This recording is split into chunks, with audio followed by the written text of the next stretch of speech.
આ વિડીયોમાં આપણે જોઈશું કે જીએસઆરટીસી એટલે કે ગુજરાત એસટીમાં બસની ટિકિટ કઈ રીતે બુક કરવી। તો સૌથી પહેલાં તો આપણે પ્લે સ્ટોરમાં જઈ જીએસઆરટીસીની એપ્લિકેશન ડાઉનલોડ કરતાં શીખી લઈએ। એપ સ્ટોરમાં જવાનું અને જીએસઆરટીસી લખવાનું। જીએસઆરટીસી લખશો એટલે જે નીચેનાવાળી છે એ application Gujarat official ticket booking app, એ જીએસઆરટીસીની એપ્લિકેશન છે। એને આપણે ઓપન કરીએ, એમાં અંગ્રેજી રાખીએ, બુકિંગ ઉપર ક્લિક કરવાનું। એમાં તમારે જ્યાંથી આવવું છે એ લોકેશન લખવાનું અને જ્યાં જવું છે એ લોકેશન લખવાનું। સ્પેલિંગ સાચો હશે તો જ નીચે પેલું લિસ્ટ આવશે અને નીચે લિસ્ટ જે આવે એમાંથી જ આપણે સિટી સિલેક્ટ કરવાનું છે। આપણે કાલની ટિકિટ લેવી છે તો કાલની ટિકિટ તારીખ નાખવાની। સિંગલ લેડી છે તો સિંગલ લેડી કરી સર્ચ કરીએ।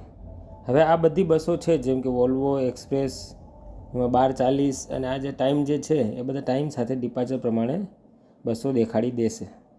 હવે જેમ કે તમે જોઈ શકો છો 9:40ની મુન્દ્રા ગાંધીનગર બસ છે અને 11 વાગ્યાની માંડવી ગાંધીનગર બસ છે। તો આપણે 9:40 વાળી જે બસ છે એના પર ક્લિક કરીએ। આ આખી સીટિંગ બસ છે, તમે જોઈ શકો છો કે સીટ આવી છે। બેક કરો, એ જ બસની સ્લીપર તમે જોશો ને તો પાછળ 15 અને 30, આમાં 15 અને નીચેવાળામાં 30 લખેલું છે। જે 15 વાળી છે એ સ્લીપર છે અને 30 છે એ સિટિંગવાળી જગ્યા છે।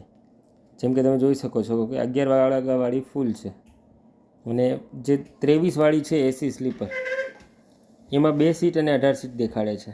જે 2 સીટ છે એ 2 સીટ પાછળની છે એટલે એ આપણને મેળ પડશે નહીં। તો આમાં રાતની બધી ટિકિટો ફૂલ છે। એક સિટિંગવાળી સીટ છે, આ સ્લીપરવાળી છે જ, તમે જોઈ શકો છો કે આ લોઅર બર્થ આપણે ખાલી છે। એ સિલેક્ટ કરશો એટલે સીધી પેસેન્જર ડિટેલ્સ આવશે, જેમાં આપણે પેસેન્જર ડિટેલ્સ ભરવાની છે અને પછી ઈમેલ એડ્રેસ અને મોબાઈલ નંબર નાખવાનો છે।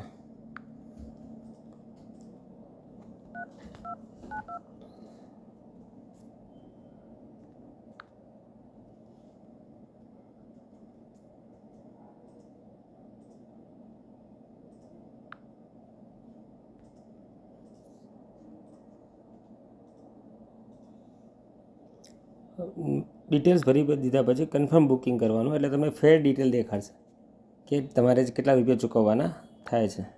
મેક પેમેન્ટ કરવાનું છે, કન્ટિન્યુ કરવાનું છે, એટલે તમને ઓપ્શન પૂછશે કે કયા ઓપ્શનથી તમારે પેમેન્ટ કરવું છે। તમારે જે ઓપ્શનથી પેમેન્ટ કરવું હોય એ ઓપ્શન સિલેક્ટ કરો।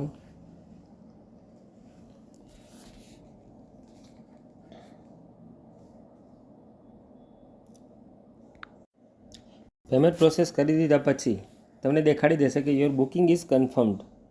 એમાં તમને જે TNR નંબર અને ગાડીનું જે નામ છે આદિપુરથી ગાંધીનગર એ આખું આવી જશે। એસી સ્લીપર છે, આપણી જે ટિકિટનો નંબર અને બધું બી આવી જાય છે। તો આ રીતે તમે જીએસઆરટીસીમાંથી ટિકિટ બુકિંગ કરી શકો છો। આ વિડીયોને વધુને વધુ શેર કરજો એટલે વધુને વધુ લોકો જાતે ટિકિટ બુક કરતાં શીખી શકે। આભાર।